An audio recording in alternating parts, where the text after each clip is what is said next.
लाहौर में बंद रोड पर बारिश से घर की छत गिर गई है। मलबे तले दबकर खातून और एक बच्ची जख्मी हो गए हैं। मजीद इस बारे में जानते हैं डॉन न्यूज़ के नुमाइंदे वसीम रियाज से। वसीम, अफसोसनाक वाक़े के बारे में बताइएगा।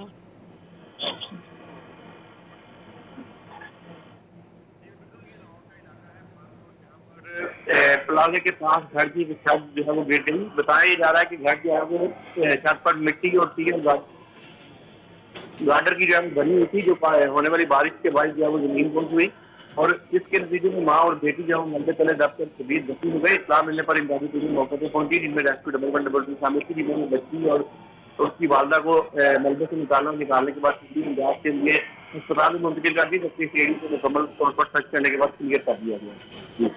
बहुत शुक्रिया वसीम रियाज आपका।